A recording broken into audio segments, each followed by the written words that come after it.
नमस्ते दोस्तों, स्वागत है आप सभी का। तो आज मैं जा रहा हूँ कटरा से अमृतसर। यहाँ कटरा से मैंने वैष्णो देवी और शिव खोड़ी की एक बहुत ही यादगार यात्रा की और अब मुझे जाना है अमृतसर। अमृतसर जाने के लिए मुझे जम्मू तवी से जम्मू टाटा नगर ट्रेन मिली, जिस पर बैठकर मैं 5 घंटे में अमृतसर पहुँच गया। पठानकोट रेलवे स्टेशन में इंजन पीछे की ओर लग जाता है।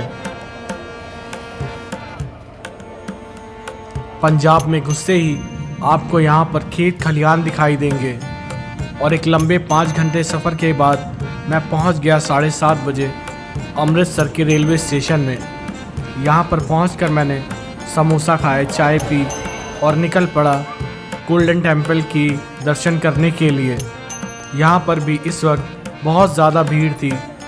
कई लोग गुरुद्वारे में दर्शन करने के लिए आए हुए थे। रेलवे स्टेशन के बाहर निकलकर मैंने यहाँ ऑटो वाले से पूछा गुरुद्वारे में जाने के लिए ऑटो कहाँ से मिलेगा, तो एक ऑटो वाले ने बताया यहीं पर रेलवे स्टेशन के सामने गुरुद्वारे की फ्री बस सेवा चलती है, जहाँ पर आपको बस खड़ी हुई मिल जाएगी। उसमें बैठकर आप फ्री में गुरुद्वारे के पास तक पहुँच सकते हैं। लेकिन यहाँ पर जो गुरुद्वारे का स्टॉप है, यहाँ पर बहुत ज़्यादा भीड़ रहती है, जिसकी वजह से बस बहुत जल्दी भर जाती है। इसलिए मैं फिर ऑटो में बैठकर पार्टीशन म्यूज़ियम तक गया। ऑटो वाले ने रेलवे स्टेशन से पार्टीशन म्यूज़ियम तक पहुँचाने के लिए 20 रुपये लिए। पार्टीशन म्यूज़ियम रात में देखने में काफ़ी अच्छा लग रहा था और यहाँ पर लाइटिंग भी काफ़ी अच्छी लगाई गई थी। यहाँ पर आपको अंदर जाते हुए काफ़ी अच्छा लगेगा। पार्टीशन म्यूज़ियम टाउन हॉल में स्थित एक सार्वजनिक संग्रहालय है। संग्रहालय चित्रों और कलाकृतियों के जरिए भारत के विभाजन की दर्दनाक यादें सामने लाता है। दर्शक इन्हें देखकर दिल से उस दर्द का एहसास कर सकते हैं। ये जगह जितनी भी, जैसे ये टाउन हॉल है या हॉल बाज़ार है, ये बहुत ही प्रभावित है विभाजन से। उस समय पर जब दंगे हुए थे तो ये वाला इलाका बहुत ही ज़्यादा हिट हुआ था, इसलिए ये म्यूज़ियम यहाँ बनाया गया। अमृतसर शहर का नाम अमृत सरोवर से लिया गया है। अमृत सरोवर को गुरु रामदास ने बनवाया था, इसलिए शहर का नाम अमृतसर पड़ा। अमृतसर का मतलब होता है अमृत का फूल। यहाँ पर थोड़ा आगे बढ़ते हुए आपको चौराहे में बीच में महाराजा रणजीत सिंह जी का स्टैचू भी दिखाई देगा। जब मैं रात को पार्टीशन म्यूज़ियम पहुँचा तब तक पार्टीशन म्यूज़ियम बंद हो चुका था, क्योंकि पार्टीशन म्यूज़ियम सुबह 10 बजे से लेकर शाम को 6 बजे तक खुलता है। यहाँ से गुरुद्वारे की दूरी 150 से 200 मीटर के अराउंड पड़ती है। जब आप गुरुद्वारा जा रहे होंगे तो आपको सर से लेकर पाँव तक कवर रहना होगा। यहाँ पर आपको सर में बांधने के लिए कपड़ा भी देते हैं। गुरुद्वारा परिसर की ओर जाते हुए आपको एक बहुत बड़ा और विशाल मार्केट देखने को मिलेगा, जहाँ पर आप रुक कर ख़रीदारी कर सकते हैं, खाना पीना खा सकते हैं। और आपको यहाँ पर एक शनिदेव जी का भी बहुत बड़ा और विशाल मंदिर देखने को मिलेगा, जहाँ पर रुक कर आप अपना माथा टेक सकते हैं।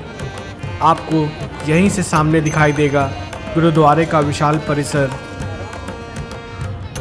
सिख धर्म के इतिहास से निकटता से जुड़ा अमृतसर एक जीवंत शहर है, जहां हर समय आपको चहल पहल मिलेगी।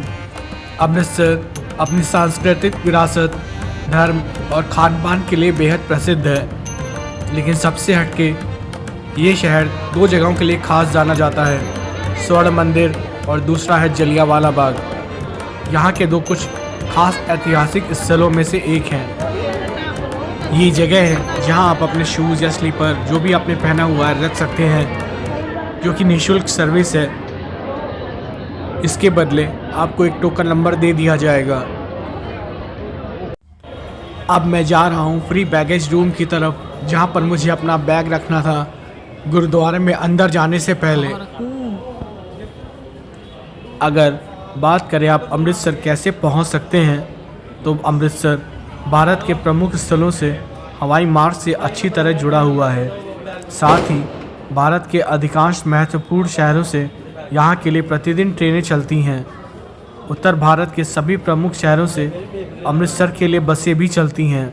और अगर आप अपनी प्राइवेट व्हीकल से अमृतसर आना चाहते हैं तो यहाँ का सड़क मार्ग भी काफ़ी अच्छा बना हुआ है। गुरुद्वारे में अंदर दर्शन करने से पहले आपको अपना हाथ यहाँ साबुन से धुलना होता है और पैर भी धुलना होता है। और आप सामने देख सकते हैं बहुत ही खूबसूरत जगमगाता हुआ गोल्डन टेम्पल। अमृतसर के सबसे बड़े आकर्षणों में से एक श्री हरमंदिर साहिब या दरबार साहिब, जो स्वर्ण मंदिर के नाम से मशहूर है, अमृतसर का एक आध्यात्मिक केंद्र भी है। ये सिख आस्था का सबसे पवित्र गुरुद्वारा है, जहाँ 10 सिख गुरुओं में से चौथे गुरु रामदास साहिब ने 15वीं सदी में ये गुरुद्वारा और सरोवर बनवाया था, जहाँ सभी लोग आकर प्रार्थना कर सकें। गुरुद्वारे की इमारत में कई बार नई नई चीज़ें जोड़ी गई, जिसमें फर्श पर संगमरमर लगाया जाना शामिल है।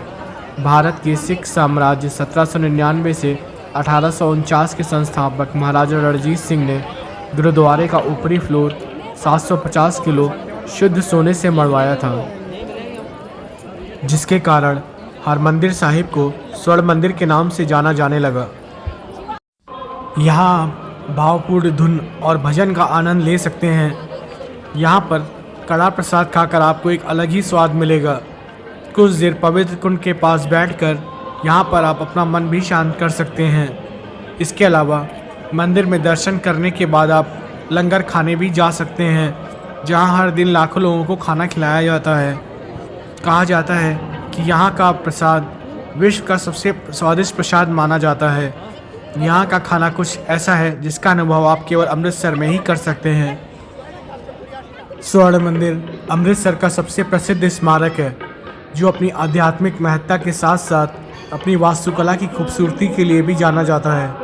इसे हरमंदिर साहिब या दरबार साहिब भी कहा जाता है। ये गुरुद्वारा सिख धर्म का सबसे पवित्र तीर्थ स्थल है और भारत में एक प्रमुख पर्यटक आकर्षण भी है।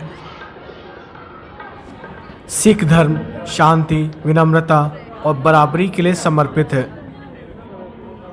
यहाँ आने वालों को गुरुद्वारे की रसोई में मुफ्त में खाना खिलाया जाता है। चाहे अमीर हो या गरीब, सभी साथ में मिलकर फर्श पर बैठकर खाना खाते हैं। सभी गुरुद्वारों में एक रसोई होती है, जहाँ बिना किसी भेदभाव के सभी को खाना खिलाया जाता है। स्वर्ण मंदिर की रसोई सबसे बड़ी रसोइयों में से एक है, जहाँ रोज़ 1 लाख लोगों को खाना परोसा जाता है। गुरुद्वारों में शाकाहारी खाना परोसा जाता है, ताकि यहाँ आने वाले बिना खाए ना जाएं। स्वर्ण मंदिर अमृत सरोवर नामक एक खूबसूरत जल निकाय के बीच में स्थित है, जहाँ से शहर का नाम पड़ा है। मंदिर की आध्यात्मिक आभा, शांति और स्थापत्य कला का अनुभव करने के लिए प्रतिदिन बड़ी संख्या में लोग आते हैं। हर साल वैसाखी का वार्षिक उत्सव स्वर्ण मंदिर में बहुत धूमधाम से मनाया जाता है। इसके अलावा गुरु नानक जी का जन्मदिन, गुरु तेग बहादुर का शहीदी दिवस और गुरु रामदास का जन्मदिन भी मंदिर में बहुत उत्साह के साथ मनाया जाता है। दीपावली के दौरान स्वर्ण मंदिर को मिट्टी के दियों से शानदार ढंग से रोशन किया जाता है। कुछ भक्त लोग यहाँ पर बने हुए अमृत सरोवर में नहाने के बाद गोल्डन टेम्पल में अंदर दर्शन करने के लिए जाते हैं।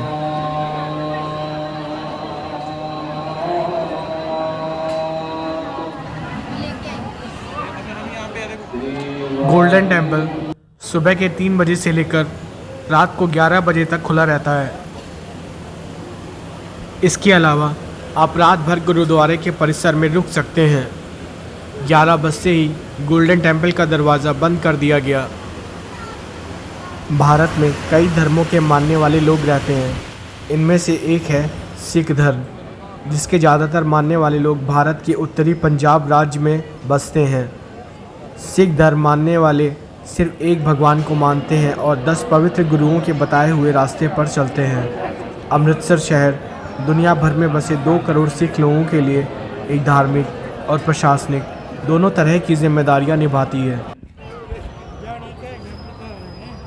अमृतसर का इतिहास बहुत ही गौरवमयी है। ये अपनी संस्कृति और लड़ाइयों के लिए बहुत प्रसिद्ध रहा है। अमृतसर अनेक त्रासदियों और दर्दनाक घटनाओं का गवाह भी रहा है। भारतीय स्वतंत्रता संग्राम का सबसे बड़ा नरसंहार अमृतसर के जलियांवाला बाग में ही हुआ था। इसके बाद भारत पाकिस्तान के बीच जो बंटवारा हुआ, उस समय पर अमृतसर में सबसे बड़ा हत्याकांड हुआ। यही नहीं, अफ़गान और मुग़ल शासकों ने इसके ऊपर अनेक आक्रमण किए और इसको बर्बाद कर दिया। इसके बावजूद सिखों ने अपने दृढ़ संकल्प और मजबूत इच्छा शक्ति से इसको दोबारा बसाया। हालांकि अमृतसर में समय के साथ काफ़ी बदलाव आए हैं, लेकिन आज भी अमृतसर की गरिमा बरकरार है। मैं रात भर गुरुद्वारे के परिसर में रुका रहा और अगला दिन शुरू हो गया। यहाँ पर अंदर बैठकर मैंने कुछ देर ध्यान किया और उसके बाद मैं निकल पड़ा यहाँ की प्रसिद्ध रसोई में खाना खाने के लिए। आपको रसोई तक जाने के लिए इस मुख्य द्वार से अंदर की ओर जाना होता है, जो कि गोल्डन टेम्पल के ठीक सामने बना हुआ है। मैं जब रसोई की ओर गया तो मैंने वहाँ का वीडियो नहीं बनाया, क्योंकि मुझे वहाँ पर वीडियो बनाना सही नहीं लगा। इसलिए मैंने यही दूर से वीडियो बनाया और यहाँ पर खाना खाकर मैं आ गया बाहर की तरफ। और अब मुझे देखने जाना था जलियांवाला बाग। यहाँ अमृतसर में गोल्डन टेम्पल के दर्शन करना अपने आप में ही बहुत कमाल का अनुभव था। यहाँ का आध्यात्मिक माहौल भी अपने आप में ही सबसे अलग है। आपको यहाँ रहने की और खाने पीने के लिए कोई दिक्कत नहीं होगी। आपको यहाँ बाहर काफ़ी सारे होटल्स बने हुए मिल जाएंगे, जहाँ पर आपको लोग रुक रुक कर पूछेंगे आपको रूम तो नहीं लेना है रात भर रहने के लिए। लेकिन मैं रात भर गुरुद्वारे के परिसर में ही रुका रहा, क्योंकि मुझे यहाँ का आध्यात्मिक माहौल काफ़ी अच्छा लगा।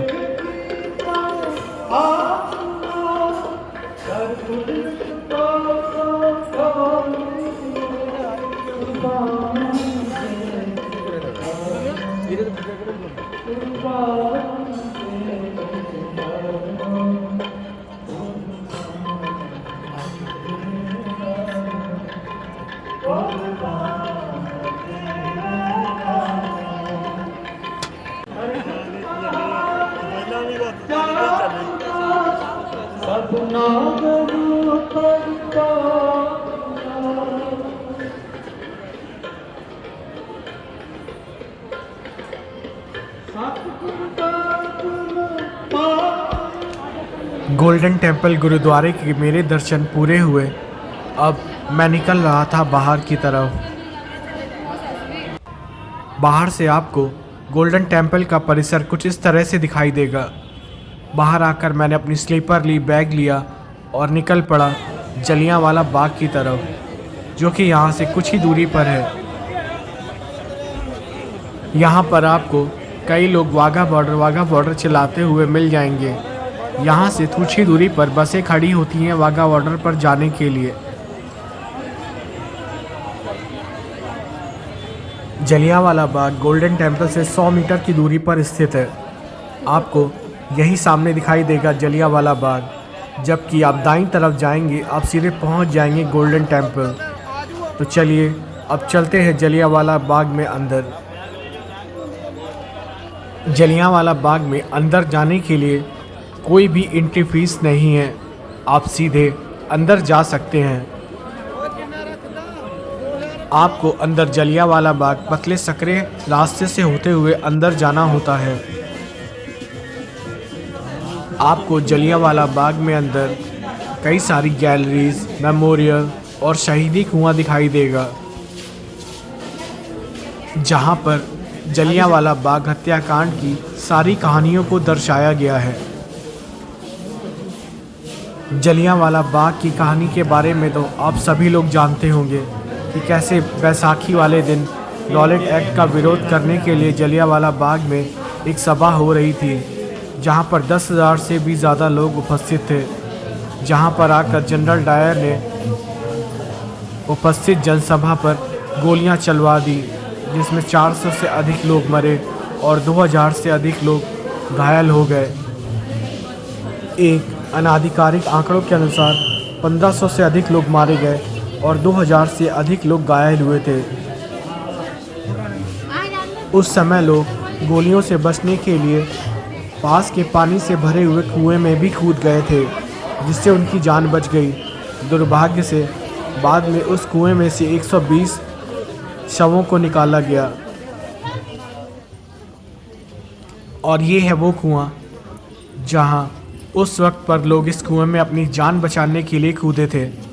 फिलहाल इस कुएं को चारों तरफ से दीवार और ग्लास लगाकर बंद कर दिया गया है। आप इस ग्लास से आराम से अंदर को देख सकते हैं, जहां पर हमारे नौजवान शहीद हो गए थे। इसी कुएं से 120 शवों को बाहर निकाला गया था।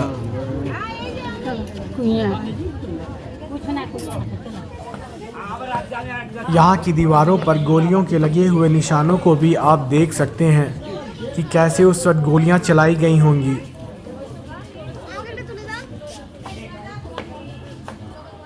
आप यहाँ पर खड़े होकर अगर उस वक्त के माहौल को इमेजिन करेंगे तो आपके रोंगटे खड़े हो जाएंगे। ऐसी यहाँ पर एक नहीं, दो नहीं, बल्कि 2 से भी ज़्यादा दीवारें हैं जहाँ पर गोलियों के निशान आपको दिखाई देंगे। यहाँ पर जलियांवाला बाग में अंदर बने हुए म्यूज़ियम्स में आप जलियांवाला बाग हत्याकांड के बाद की कहानियों को देख सकते हैं कि कैसे इस बड़े जनसंहार की निंदा की गई थी।